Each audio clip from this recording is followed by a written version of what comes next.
અમરેલી જિલ્લામાં સતત બીજા દિવસે મેઘરાજાએ મહેર કરી છે। રાજુલા, બાબરા, ખાંભા પંથકમાં મેઘવર્ષા થઈ છે। જો કે વરસાદી ઝાપટાને લીધે રાજુલા પંથકમાં વીજળી ગુલ થઈ ગઈ હતી। મેઘવર્ષાને લીધે અહીંના વાતાવરણમાં ઠંડક પ્રસરી ગઈ છે, તો નદીઓમાં નવા નીરની આવક થઈ છે। અમરેલીના રાજુલા, બાબરા, ખાંભામાં પણ મેઘવર્ષા થઈ, જેને પરિણામે નદીઓમાં પણ નવા નીરની આવક થઈ છે। સમગ્ર ગુજરાતની અંદર હાલમાં વરસાદી માહોલ સર્જાયો છે, ત્યારે અમરેલી પંથકની અંદર પણ વરસાદી ઝાપટા પડ્યા છે, જેને લઈને ખેડૂતોમાં પણ ખુશીની લહેર વ્યાપી છે। તો લોકો પણ વરસાદને કારણે વાતાવરણમાં ઠંડકની મજા માણી રહ્યા છે। અમરેલીમાં પણ મેઘમહેર સર્જાઈ છે, જેને પરિણામે નદીઓમાં પણ નવા નીરની આવક થઈ છે। તો ઉના શહેર અને તેની આસપાસના વિસ્તારમાં હિતવર્ષા થઈ છે। ઉના પંથકમાં ભારે પવન અને ગાજવીજ સાથે વરસાદ પડ્યો છે।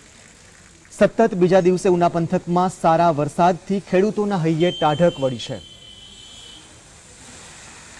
તો આ તરફ વડતાલના વાતાવરણમાં પણ અચાનક પલટો જોવા મળ્યો। વરસાદી માહોલ વચ્ચે જોરદાર વરસાદી ઝાપટું પડતા વાતાવરણમાં પણ ઠંડક ફેલાઈ ગઈ, જેનાથી કાળઝાળ ગરમીથી પરેશાન લોકોને પણ રાહત મળી છે।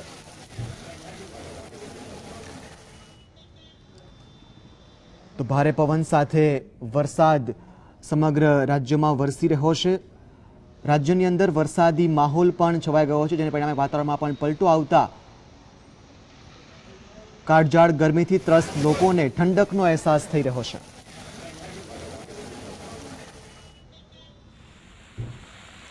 દક્ષિણ ગુજરાતમાં સુરત જિલ્લાના વાતાવરણમાં પલટો જોવા મળ્યો। બપોરના સમયે જિલ્લાના બારડોલી, માંડવી, મહુવા તેમજ પલસાણા પંથકમાં વરસાદી ઝાપટા જોવા મળ્યા।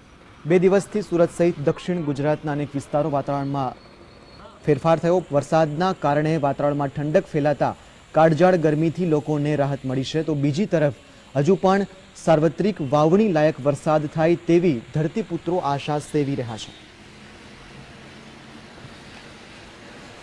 બારડોલીની અંદર પણ વરસાદી માહોલ છવાયો છે, જોકે હજુ પણ વાવણી લાયક વરસાદ થાય તેવી ખેડૂતો આશા સેવી રહ્યા છે।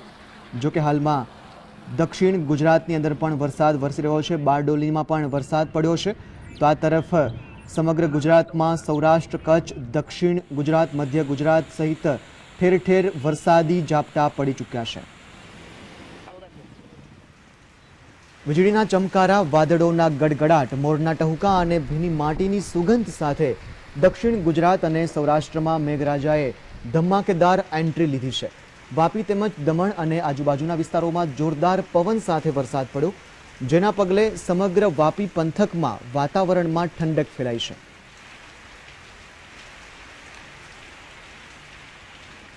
તો વાપીમાં પણ વરસાદી માહોલ સર્જાયો છે। સમગ્ર દક્ષિણ ગુજરાતની અંદર પણ હાલમાં વાતાવરણમાં પલટો આવ્યો છે। વલસાડમાં 3 ઇંચ વરસાદ પડ્યો હોવાના અહેવાલ છે, જેને પરિણામે રસ્તાઓ પણ પાણી થઈ ગયા છે।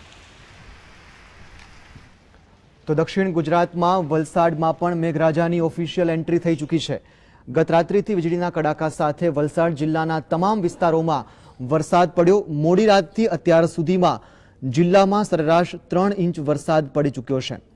તો બીજી બાજુ શહેરી વિસ્તારોમાં ઠેર ઠેર પાણી ભરાતા તંત્રની પ્રી મોન્સૂનની કામગીરીની પોલ પણ ખુલી ગઈ છે, પરંતુ આ વરસાદને લઈને કેરીના પાકમાં અને ખાસ કરીને હાફૂસ કેરીને ચોક્કસ અસર થઈ છે।